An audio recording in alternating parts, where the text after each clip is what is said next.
Vous êtes propriétaire de bureaux, de bâtiments administratifs, commerces, enseignements ou hôtels supérieurs à 2000 m². Ce ne sont pas des monuments historiques ou des constructions supérieures à 2 ans. Vous êtes concerné par l'amélioration des performances énergétiques des bâtiments tertiaires. Monsieur Berthier, d'une manière générale, que dit le décret relatif à la rénovation énergétique du parc tertiaire ? Alors ce décret a été publié au journal officiel en mai 2017, il porte le numéro 2017-918 et sa vocation dans la foulée du Grenelle 2 de l'environnement de 2010 est de poursuivre l'amélioration du parc énergétique. Ce décret vise essentiellement les gros immeubles. On parle d'immeubles de plus de 2000 m² appartenant à un seul et même propriétaire, que ce soit en copropriété ou en pleine propriété.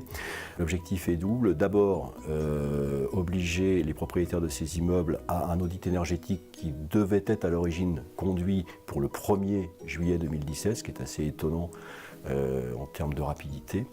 La seconde obligation, c'est de proposer un plan d'amélioration et de travaux pour qu'à horizon de 2020, ces immeubles soient économes de plus de 25% par rapport à une consommation énergétique de référence qui est de toute évidence celle de 2016-2017. Alors ce qu'il faut savoir, c'est que nous sommes dans un flou juridique assez important aujourd'hui, puisque dès le mois de juillet, le Conseil d'État a suspendu provisoirement l'exécution de ce décret en émettant, selon ses termes, des doutes sérieux sur sa légalité.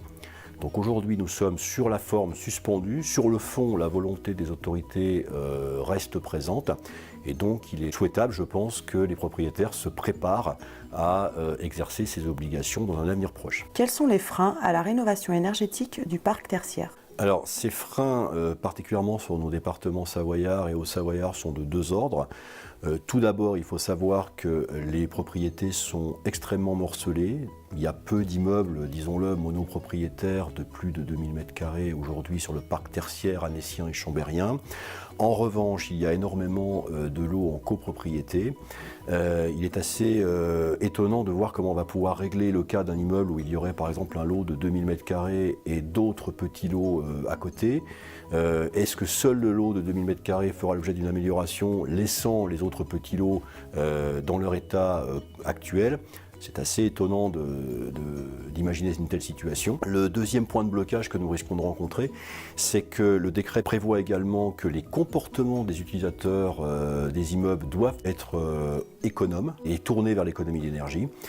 Et un des premiers points qu'on a pu constater sur le Grenelle de l'environnement, sur le Grenelle 2, c'est que les bâtiments étaient certes performants, mais que les usagers ne faisant pas preuve de beaucoup d'économie dans leur comportement, la performance des immeubles était donc amoindrie. Sachant qu'un tiers du stock sur la Savoie et la Haute-Savoie est obsolète, est-ce que tous les bâtiments peuvent encaisser ces mises aux normes ? Alors effectivement, aujourd'hui on considère qu'environ un tiers du stock de bureaux existants sur les deux départements savoyards est obsolète.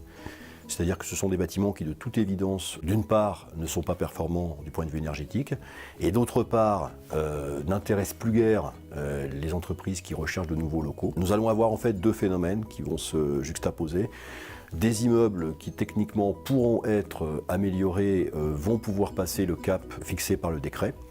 Et en revanche, d'autres bâtiments ne le pourront pas pour des raisons économiques évidentes, c'est-à-dire que pour certains de ces immeubles, même avec de lourds travaux, la performance ne sera pas au rendez-vous et le coût économique de ces travaux pour les propriétaires ne leur permettra pas de retrouver leur investissement par le loyer qu'ils pourront percevoir. C'est-à-dire que les loyers qui vont être générés par ces bâtiments améliorés sont beaucoup trop faibles par rapport à l'amortissement de travaux aussi lourds. Les entreprises actuelles veulent du neuf pour des questions d'image, de confort du salarié et d'économie. Ne risquons-nous pas de se confronter à un marché à deux vitesses ? Alors c'est déjà le cas. Aujourd'hui, on sait très bien que les immeubles neufs continuent à être très demandés. Leur valeur locative continue à augmenter. Et les grandes sociétés ont montré déjà la voie en exigeant pour leurs clients et pour leurs salariés des immeubles emblématiques, confortables, avec une belle image, et délaissant de ce fait les immeubles anciens. C'est maintenant le tour des entreprises locales, des PME et TPE de se comporter de la sorte.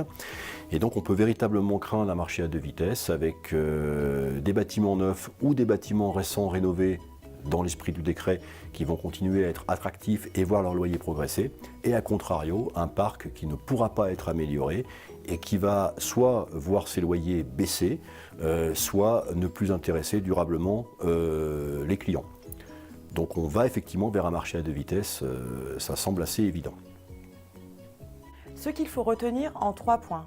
Qui sont concernés? Tous les propriétaires de bâtiments tertiaires supérieurs à 2000 m² qui ne sont ni monuments historiques, ni construction inférieure à 2 ans.